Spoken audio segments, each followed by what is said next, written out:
those who don't know me, my name is Nicole Sovis, and my family has been friends with the Allen family for many years. I am honored to be speaking to you while we remember Sandy and how she has touched all of our lives. Together, we can acknowledge and share both the joy and the gift that her life was to us, and the pain that her passing brings. Through this sharing, may we lessen the pain and remember more clearly the joy.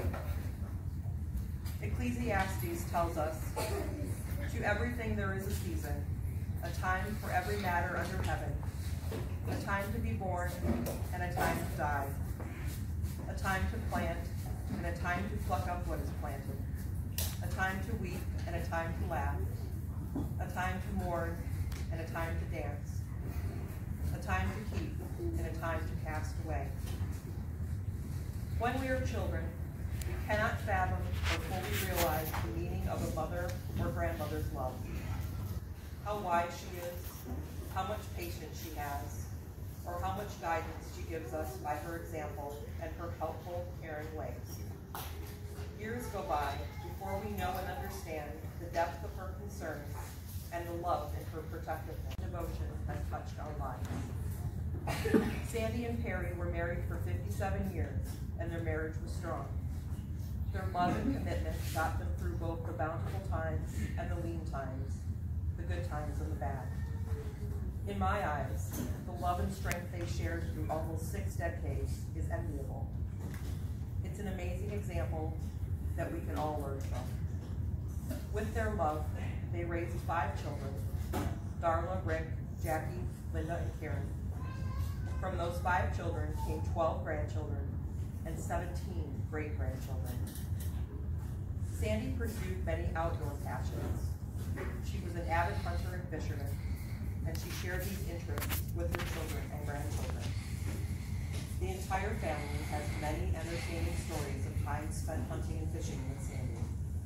Please share some of these special memories with each other today. One of Sandy's lifelong loves was gardening, and she took great pride in creating and cultivating the most amazing gardens on her property. Over the years, she filled many albums with photos of her beautiful flowers. Gardeners are special people. It takes patience, perseverance, and a love for living things to grow a garden. And Sandy weaved these traits into every part of her life. She also enjoyed ceramics and was very talented at creating many different crafts. Over the last several years, she became an expert at coloring and had quite a collection of coloring books and gel pens. Some of her favorite colorings are displayed here today. Above all, Sandy adored and was so proud of her family. She loved the company of her grandkids and great-grandkids every week on Sunday Funday. She was overjoyed at the birth of every new addition and cherished every moment watching them grow. She loved parties because it meant everyone gathering together. Having family and friends surrounding her meant everything to Sandy. My husband and I are honored to have been included in so many family events, especially the Christmas Eve celebration and gift exchange. A lot of the memories of Sandy that were shared with me are based around conversations had at the kitchen table.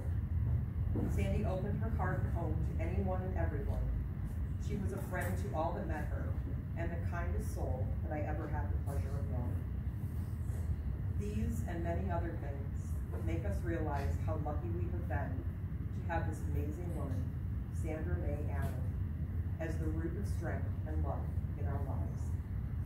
We should consider ourselves blessed to have called her wife, mom, Bima, and friend.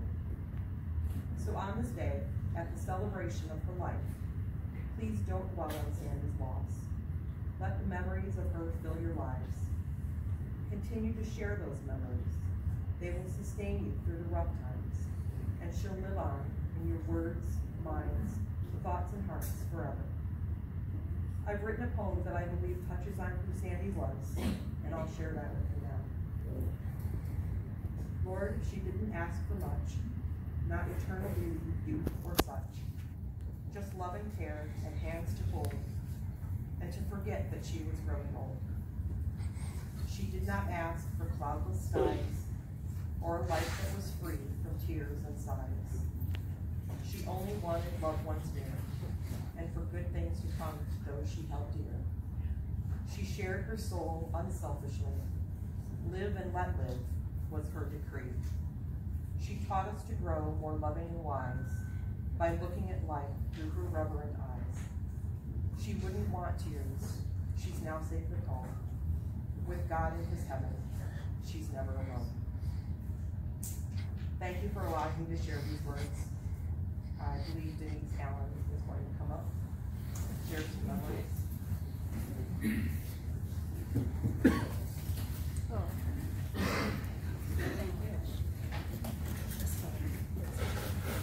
I wanted to share the scripture with you. It's John 16, verse 20.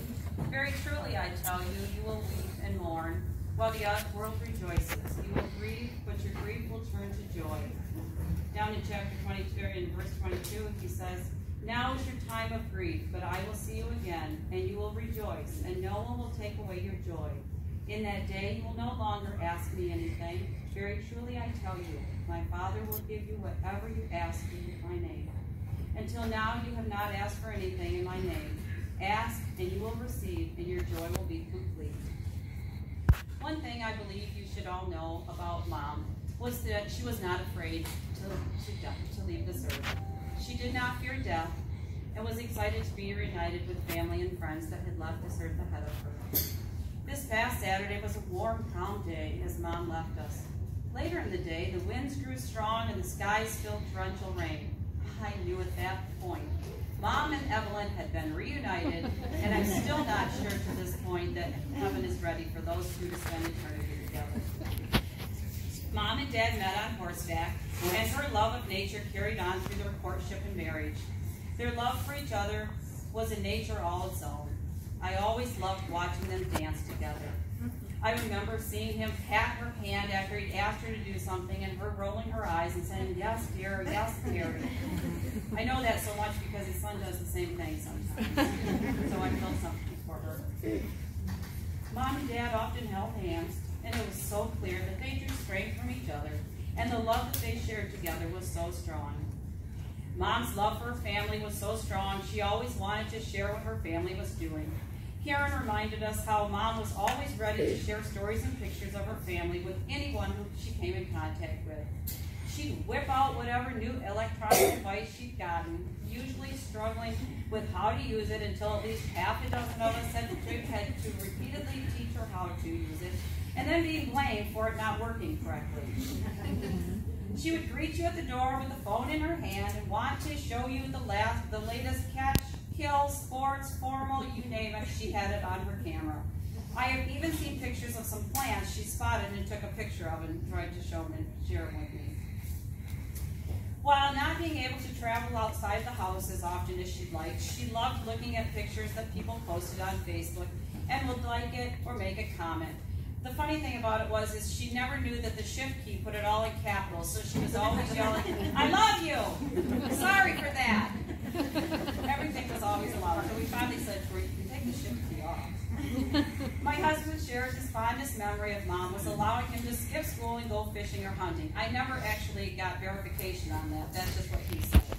She would state, this family time is more important than school. Again, I did not get that verified. It was his words. He always talked about how patient his mother was in anything she did. This was so evident in her art. She'd paint such detail on each and every piece of ceramic that almost bring that piece of clay to life.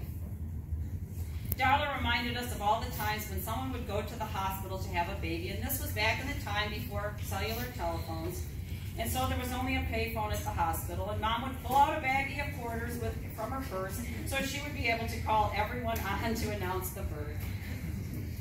She made us all laugh, and Jackie was talking about how Mom would get us laughing over such silly little things, and if we just start laughing into it, we'd go into a total belly laugh until Mom would need to go change her clothing.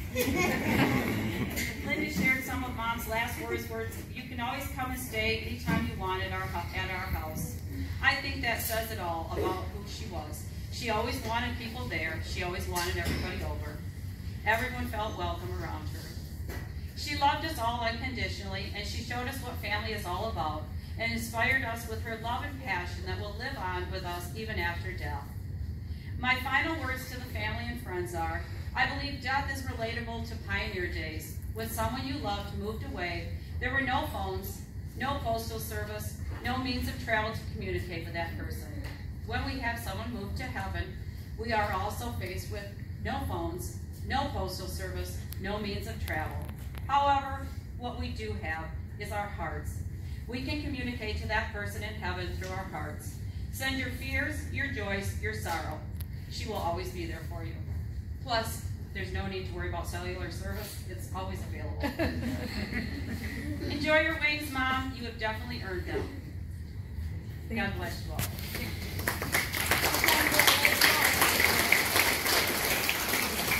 there anybody else that would like to come up and say anything? You're welcome at this point in time to do that.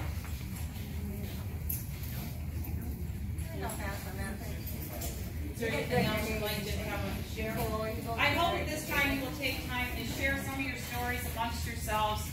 This is a celebration of life. Sharon laughed. She loved to laugh. We all know that she loved to laugh. Yeah. Thank you.